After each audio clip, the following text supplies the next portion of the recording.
الحمدللہ کفا وسلام علی عبادہ الذین اصطفى اما بعد فاعوذ باللہ من الشیطان الرجیم بسم اللہ الرحمن الرحیم والعصر ان الانسان لفی خسر الا الذین آمنوا وعملوا الصالحات وتواصوا بالحق وتواصوا بالصبر۔ ہم نے کچھ سیکھنے کو ملے گا، اسی بہانے ہم سیکھنے کے لیے آگئے۔ طالب علم سمجھیے ہمیں، ہم آپ ہی کے بیچ میں رہتے ہیں شیشے والی مسجد میں۔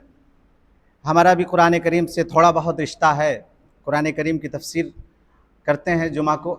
اللہ تبارک و تعالیٰ نے جو کتاب ہم سب کو عطا کیا ہے، اس کتاب سے ہم سب کو لپٹنے کی ضرورت ہے۔ کوئی بھی انسان کامیاب نہیں ہو سکتا جب تک کہ وہ قرآن کریم کو سمجھ نہ لے، کیونکہ اللہ تبارک و تعالیٰ نے قرآن کریم میں فرمایا ہے الف لام میم ذالک الکتاب لا ریب فیہ، یہ ایسی کتاب ہے جس میں کوئی بھی شک نہیں۔ دنیا میں جتنی بھی کتابیں ہو سکتی ہیں اس میں کوئی نہ کوئی غلطی، خامی، کوتاہیاں سب ہو سکتی ہے، کیونکہ وہ انسان کا ہے اور انسان تو غلطیوں کا مرکب ہے، ان سے سب کچھ صادر ہو سکتا ہے۔ لیکن اللہ تبارک و تعالیٰ کا جب کلام ہے تو ظاہر سی بات ہے کہ اللہ تعالیٰ سے کوئی غلطی سرزد نہیں ہو سکتی۔ اگر اس میں کوئی غلطی ہوتی تو آج اس کو درست کر دیا ہوتا، کیونکہ قرآن کریم جب اترا تو اللہ تبارک و تعالیٰ نے فصحاء، ادباء، شعراء، جو اس وقت کے عرب کے لوگ تھے، بڑے ماہر تھے عربی زبان کے، ان کو چیلنج کیا کہ اگر تم میں ہمت ہو، تم میں استطاعت ہو، صلاحیت ہو تو تم اس جیسی کتاب اتار لاؤ۔ لیکن کوئی بھی نہیں لکھ سکا۔ ایک بہت بڑے ادیب تھے، ان کو لوگوں نے بہت پیسے، مال و دولت دے کر کے کہا کہ تم قرآن کریم جیسی کتاب لکھ سکتے ہو، ہمیں تم پر بہت بھروسہ ہے، ناز ہے ہمیں تمہارے ادیبی پر، تمہارے شاعری پر۔ لیکن وہ مہینوں تک لکھتا رہا، کاغذوں کو پھاڑتا رہا، لیکن ایک بھی آیت قرآن کریم کے جیسے نہیں بنا سکا۔ در حقیقت مجھے یہ بتانا ہے کہ اتنے بڑے ادیب جو کاغذوں کا ڈھیر بنا دیا لیکن ایک آیت بھی بنا نہ سکا، تو اس سے یہ پتہ چلا کہ قرآن کریم کوئی انسان بنا ہی نہیں سکتا، کوئی ایک آیت لکھ ہی نہیں سکتا اپنی طرف سے۔ اور یہ دنیا میں آج تک چیلنج ہے اور قیامت تک رہے گا۔ دنیا میں کتنے ہی صلاحیت ہو جائے، کتنے ہی ٹیکنالوجی آ جائے، آج اے آئی کا زمانہ ہے، آج سب کچھ آپ اپنی آنکھوں سے دیکھ رہے ہیں کہ کیا نہیں ہو رہا۔ آپ جو سوچتے ہیں نہیں ہو جاتا، کیسی ویڈیو لوگ بنا دیتے ہیں جو کہ ہوا نہیں ہے، لگتا ہے کہ ہوا ہے۔ تو ساری چیزیں لوگ کر سکتے ہیں، لیکن قرآن کریم کا چیلنج قیامت تک ہے اور قیامت تک رہے گا، کوئی بھی اس کو پیش نہیں کر پائے گا۔ اسی لیے اللہ تعالیٰ نے قرآن کریم میں یہ کہا الف لام میم ذالک الکتاب لا ریب فیہ، یہ ایسی کتاب ہے جس میں کوئی شک نہیں۔ مطلب کہ تم جو یہ لفظ پہلے دوسری صورت میں جو تم الحمد شریف کے بعد پڑھ رہے ہو، تمہیں یہی بتا دیا جا رہا ہے کہ تم آگے جو بھی باتیں پڑھو گے، جو بھی واقعات، جو بھی اس میں جنت کے بارے میں، جہنم کے بارے میں، نبی کریم صلی اللہ علیہ وسلم کے بارے میں، صحابہ کرام کے بارے میں اور دیگر چیزوں کے بارے میں جو بتایا گیا ہے، وہ بعین ہی صادق ہے، سچا ہے۔ اگر کوئی شخص زبر زیر پیش میں بھی اگر اس میں ذرا سی بھی شک میں بھی پڑ جائے تو وہ ایمان سے نکل جائے گا۔ تو اس سے کیا پتہ چلا کہ قرآن کریم میں جتنی باتیں ہیں وہ سب کے سب کیا ہیں؟ صادق ہیں، سچے ہیں۔ تو پھر کس کتاب کو ہمیں پڑھنے کی ضرورت ہے؟ قرآن کریم کو پڑھنے کی ضرورت ہے کہ نہیں ہے؟ اور یہ کتاب اللہ تبارک و تعالیٰ نے تمام امت کے لیے بھیجا ہے۔ اللہ نے قرآن کریم میں کہا ان ھذا القرآن یہدی للتی ہی اقوم، کہ یہ قرآن کریم تمام لوگوں کے لیے ہدایت ہے۔ اب میں دیکھیے بتاؤں، جیسے کہ آپ موبائلوں میں، اخباروں میں پڑھتے ہوں گے، سنتے ہوں گے کہ بہت سے یہودی قرآن کریم کو پڑھ کر کے راہیاب ہو گئے اور اسلام کی دولت سے مالا مال ہو گئے۔ بہت سے عیسائی نے قرآن کریم کو پڑھا انگلش میں اور وہ اسلام کی دولت سے مالا مال ہو گئے۔ تو اس سے یہ پتہ چلا کہ قرآن کریم صرف ہماری کتاب نہیں، تمام امت کے لیے، تمام قوموں کے لیے ہدایت بنا کر بھیجی گئی ہے۔ جو بھی اس کو پڑھے گا راہیاب ہو جائے گا۔ ان ھذا القرآن یہدی للتی ہی اقوم۔ اسی طرح سے اللہ تعالیٰ نے قرآن کریم میں فرمایا افلا یتدبرون القرآن، کیا تم قرآن کریم میں غور نہیں کرتے؟ اگر یہ کسی انسان کا کلام ہوتا تو اس میں بہت سارا اختلاف پاتے۔ آج ہم کچھ اور کہہ رہے ہیں، آپ کچھ اور کہہ رہے ہیں، آپ کی الگ الگ رائے ہو سکتی ہے۔ جو جتنا زیادہ عقل مند، ہوشیار، دانا و بینا اور تجربہ کار ہوگا، اس کی رائے اتنی اچھی ہوگی۔ لیکن قرآن کریم میں کسی کا کوئی اختلاف نہیں ہوتا، کیوں کہ وہ اللہ کی کتاب ہے۔ تو اس لیے میرے بزرگوں، دوستو، قرآن کریم کو پڑھیے۔ سب سے پہلی چیز یہ ہے کہ ہم اس کے لفظ کو درست کر لیں۔ وَيُعَلِّمُ الْكِتَابَ وَالْحِكْمَةَ، کہ اللہ تبارک و تعالیٰ خود کہتا ہے کہ کتاب کو سیکھو اور اس کی حکمت کو سیکھو، یعنی قرآن کریم کے الفاظ کو صحیح طریقے سے پڑھنے کی کوشش کریں تاکہ آپ کی نمازیں درست ہو، اور اسی طرح سے اس کے معنی کو پڑھنے کی کوشش کریں۔ جیسا کہ ابھی انجینئر صاحب نے بتایا کہ ہر دور میں قرآن کریم کا ترجمہ ہوتا رہا، فارسی میں، اس وقت فارسی کا دور تھا تو فارسی میں لکھی گئی، پھر شاہ ولی اللہ محدث دہلوی کے ایک بیٹے نے ہی اردو میں ترجمہ لکھا، شاہ رفیع صاحب نے، اور اسی طرح سے عبد القادر صاحب نے، ان کے بیٹوں نے خدمات دی، اور یہ پھر سلسلہ چلتا رہا۔ پھر اس کے بعد ہر خطے میں، ہر جگہ، ہر طرف لوگوں نے لکھنا شروع کیا۔ آج ہمارے مسجدوں میں بھی بہت سے قرآن کریم کے ترجمے موجود ہیں، جیسے مولانا اشرف علی تھانوی کا ترجمہ ہے، اسی طرح شیخ الہند کا ترجمہ، جن کا واقعہ آپ کو سنایا ابھی مالٹا کی جیل سے آئے تو آپ نے سب سے بڑی بات کیا کہی تھی کہ آج امت میں اختلاف اور انتشار ہے تو صرف اس کی وجہ یہ ہے کہ قرآن کریم سے دوری ہے۔ قرآن کریم کو اگر سمجھ لیں تو اللہ تبارک و تعالیٰ نے اس قرآن کریم کے ذریعے سے سارے لوگوں کو جوڑنے کی دعوت دی ہے۔ جب جہاں جوڑنے کی، اتحاد کی، اتفاق کی باتیں کی جائے تو وہاں اختلاف اور انتشار نہیں ہو سکتا۔ وَاعْتَصِمُوا بِحَبْلِ اللَّهِ جَمِيعًا وَلَا تَفَرَّقُوا، اللہ کی رسی کو مضبوطی سے پکڑو، اور اگر نہیں پکڑو گے تو تفرقے میں پڑو گے تو پھر تمہاری ہوائیں اکھڑ جائیں گی، تمہیں سب دبوچ دیں گے۔ آج ہمارے معاشرے میں لوگ پریشان ہیں اور دیگر طاقتیں ہم پر ظلم بربریت کے نشانے لگا رہے ہیں، ہر کوئی کیا کہتے ہیں اس پر آ کر پتھر برسا رہا ہے، بم برسا رہا ہے۔ یہ کیا ہے؟ اس لیے کہ ہم میں اتحاد و اتفاق نہیں، بلکہ ہمارا تو یہ طریقہ ہونا چاہیے تھا کہ حدیث میں آیا کہ اگر ہمارے جسم میں کوئی زخم لگ جائے، کوئی درد، کوئی تکلیف ہو تو دوسرے مسلم بھائی کو تڑپ جانا چاہیے تھا۔ لیکن آج ہوتی ہے ایسی گھٹن، ایسی چبھن ہوتی ہے؟ نہیں ہوتی، بلکہ ہم خوش ہوتے ہیں۔ یہ مسلمان کی شان ہے کہ وہ دوسروں کی تکلیف کو اپنی تکلیف سمجھتا ہے۔ جب یہ خصوصیت ختم ہو گئی تو آج بھائی میں ہی دشمنی ہو گئی۔ لوگ ایک دوسرے کے لیے جیتے تھے اور مرتے تھے، اب اپنوں کو مارنے لگے ہیں۔ تو میرے بزرگوں، دوستوں، قرآن کریم سے ہمارا رشتہ مضبوط سے مضبوط ہونا چاہیے۔ ہم واقعات سنتے رہتے ہیں نبی کریم صلی اللہ علیہ وسلم کے صحابہ کرام کا کہ جس میدان میں جس طرف رخ کر لیتے تھے وہ فتح یابی میں بدل جاتی تھی، اور کوئی بھی طاقت ان کے سامنے ٹک نہیں پاتی تھی۔ تو اس کی سب سے بڑی وجہ یہ تھی کہ وہ قرآن کریم پر عمل کرنے والے تھے۔ علامہ اقبال نے کہا وہ معزز تھے زمانے میں مسلمان ہو کر، اور ہم خوار ہوئے تاریک قرآن ہو کر۔ مطلب وہ معزز تھے، یعنی صحابہ کرام اور اس کے علاوہ تبع تابعین، جن لوگوں نے قرآن کریم کو مضبوطی سے سنبھالا تو وہ معزز ہو گئے۔ آج تک ہم ان کو یاد کر رہے ہیں اور ان کو دہرانے کی کوشش کرتے ہیں تاکہ وہی تاریخ پھر سے دہرائی جائے۔ اور ہم خوار ہوئے، ہم ذلیل ہوئے، ہم خوار ہوئے تاریک قرآن ہو کر، مطلب قرآن کریم کو چھوڑ کر۔ تو کیا پتہ چلا کہ اگر ہمیں معزز ہونا ہے تو پھر کس کو پکڑنا پڑے گا؟ قرآن کریم کو پکڑنا پڑے گا۔ اسی لیے قرآن کریم ہمیں اور آپ کو پڑھنا چاہیے۔ اگر قرآن کریم سے آپ دور ہوتے چلے جائیں گے تو آپ اپنا ہی نقصان کریں گے، اپنا ہی گھاٹا کریں گے۔ آج ارتداد کی لہریں دوڑ رہی ہیں، لوگ اسلام میں شکوک و شبہات پیدا کرنے کی کوشش کرتے ہیں، اور لوگ اس ہوا میں اور اس باتوں میں آ جاتے ہیں۔ کیوں آ جاتے ہیں؟ اس لیے کہ وہ قرآن کریم کو پڑھا نہیں، سمجھا نہیں، اس لیے اس کے اعتقاد بہت کمزور ہیں، اس لیے جو چاہتا ہے اس کو اپنی باتوں سے منوا لیتا ہے اور اس کے بہکاوے میں وہ بہک جاتا ہے۔ تو اس لیے ہم اور آپ کو چاہیے کہ قرآن کریم سے رشتہ جوڑیں۔ بہرحال میں نے جو آیت پڑھی اس کے تھوڑا سا خلاصہ بیان کر دوں۔ اللہ تعالیٰ نے قرآن کریم میں فرمایا والعصر ان الانسان لفی خسر، کہ قسم ہے زمانے کی کہ تمام کے تمام انسان خسارے میں ہے، تمام کے تمام انسان خسارے میں۔ ان الانسان، دیکھیے الف لام جب کسی چیز پہ داخل ہوتا ہے تو وہ تمام چیزوں کو گھیر لیتا ہے، یہ معرف باللام کہلاتا ہے جو نحو کے قواعد میں سے ہے۔ تو الانسان یعنی تمام انسان، اگر انسان ہوتا صرف تو ایک انسان ہوتا، ایک انسان مراد ہوتا، دو چند مراد ہوتے، لیکن تمام کو نہیں گھیرتا۔ لیکن اللہ تعالیٰ نے کہا کہ تمام کے تمام انسان خسارے میں ہے، لیکن کوئی تو ہوگا جو کامیاب بھی ہوگا۔ تو اللہ تعالیٰ نے اس آگے الا لا کر کے حرف استثناء سے ان لوگوں کو الگ کیا۔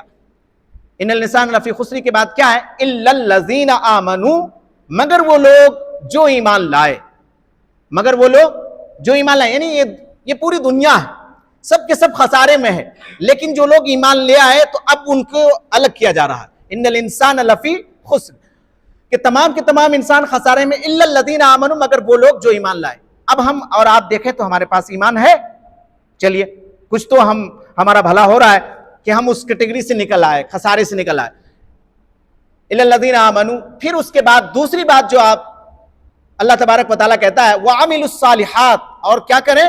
نیک عمل کریں. یعنی جب ہم نے کلمہ لا الہ الا اللہ پڑھ لیا، ایمان لے آئے، قرآن کریم کو مان لیا، رسول کو مان لیا، تو اب رسول کی جو تعلیمات ہیں، قرآن کی جو تعلیمات ہیں، اس پر عمل کرنا شروع کر دیں. وعملوا الصالحات، ایمان کے ساتھ ساتھ عمل کا ہونا بھی بہت ضروری ہے.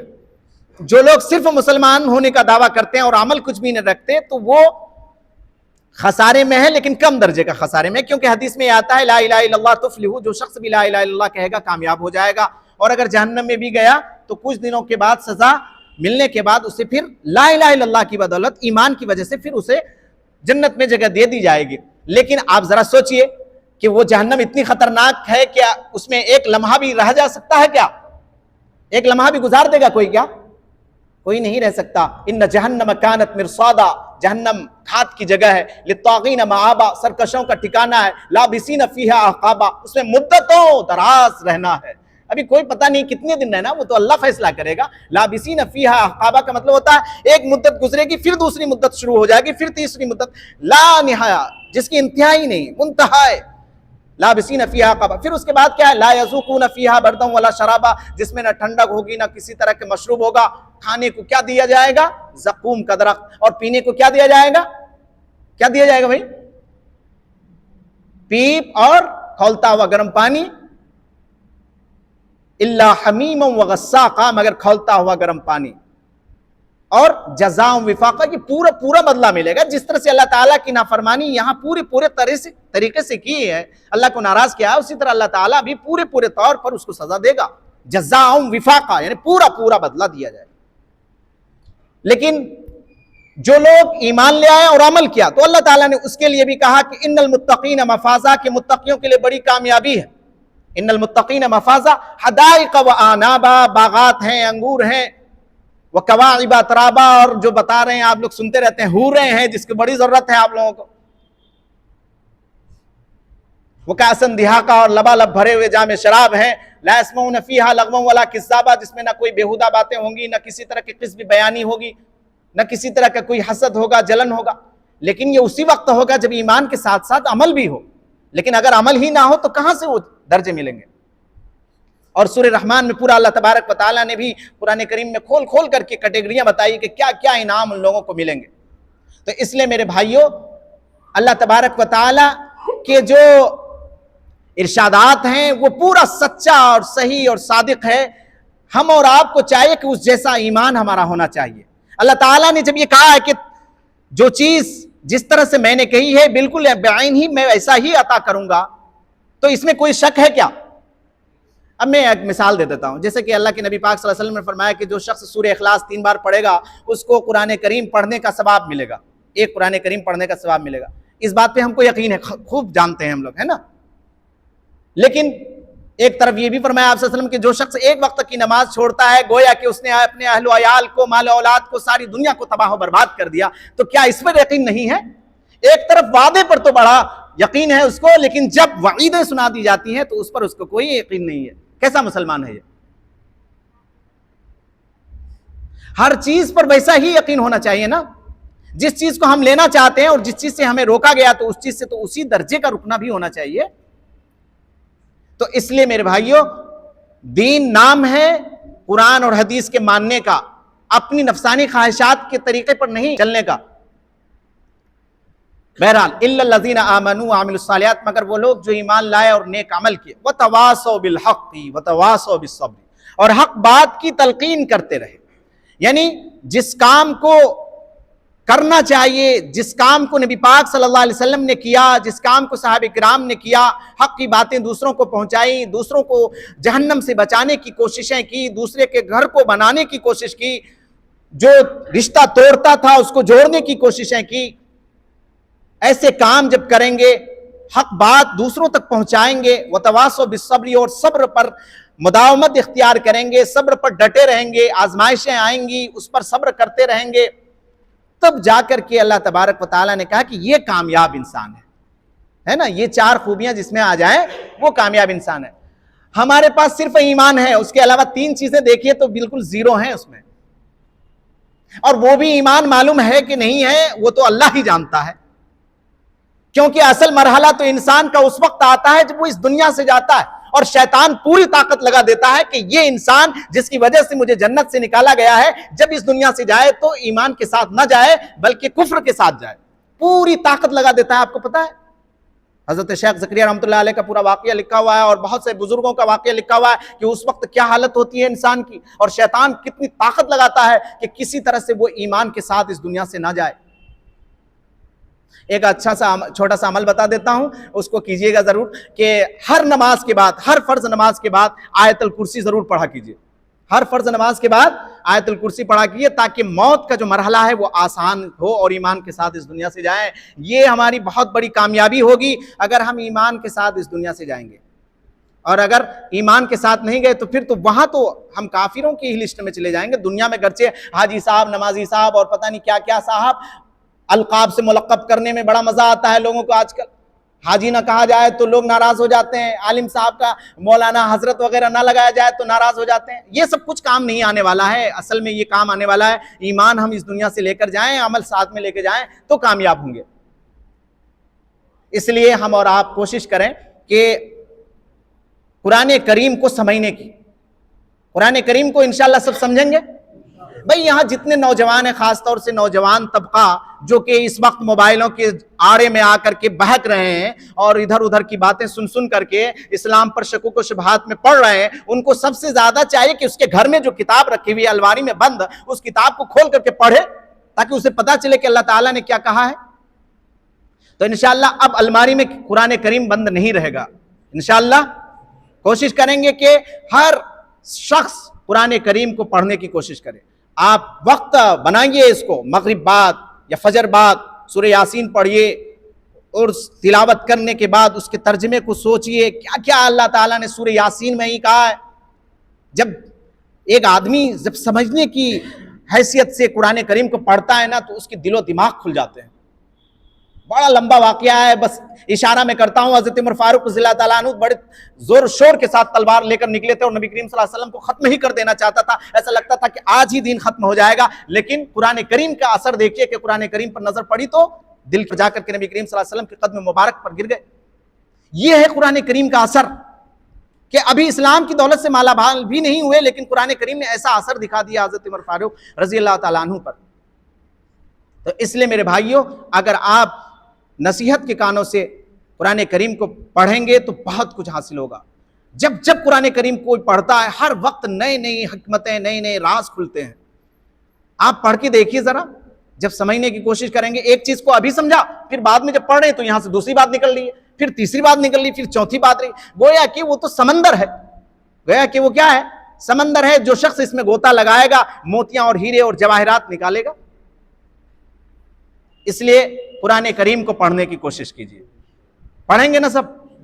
جس کو انگلش آتی ہے انگلش کا ترجمہ لے لیجئے، جس کو ہندی آتی ہے ہندی کا ترجمہ لے لیجئے، جس کو اردو آتی ہے اردو کا ترجمہ لے لیجئے۔ سب کو جس چیز میں آسانی ہوتی ہے، جس زبان میں، اس کو لے لیجئے اور پڑھنے کی کوشش کیے۔ 2-3 دن تک پڑھیے، انشاءاللہ خود ہی فرق دیکھیں گے آپ۔ الحمد شریف کو سمجھنے کی کوشش کیجیے، جو نمازوں میں پڑھتے ہیں اس کو سمجھنے کی کوشش کیجیے، تو نماز پڑھنے میں مزہ آ جائے گا آپ کو۔ اب بس باتیں ختم ہو گئی، انشاءاللہ عمل کرنے کی کوشش کریں گے۔ عمل کرنے والا ہی شخص کامیاب ہوتا ہے۔ بہت سی باتیں سنا دی جائیں لیکن عمل نہ ہو تو کوئی فائدہ نہیں۔ شیخ سعدی نے کہا تھا، علم چندہ کی بیشتر خانی، چوں عمل در تو نیست نادانی، نہ محقق بود نہ دانشمند کہ چار پائے برو کتاب چند۔ کہ وہ نادان ہے، بیوقوف ہے، گدھا کے اوپر جس طرح سے کتابیں لاد دی جائیں، اگر گدھا گدھا ہی رہے گا اس کو کوئی فائدہ نہیں ہونے والا۔ لیکن جب ایک آدمی پڑھتا ہے اور اس کو سمجھنے کی کوشش کرتا ہے، اس پر عمل کرتا ہے، تو اس کی زندگیوں میں تبدیلی آ جاتی ہے۔ اللہ تعالی ہم سب کو عمل کرنے کی توفیق عطا فرمائے۔ دعا ہم سے کرائیں گے؟ چل لا الہ الا اللہ وحدہ لا شریک لہ، لہ الملک ولہ الحمد، یحیی و یمیت وہو حی لا یموت ابدا ابدا، ذو الجلال والاکرام، بیدہ الخیر وہو علی کل شیء قدیر۔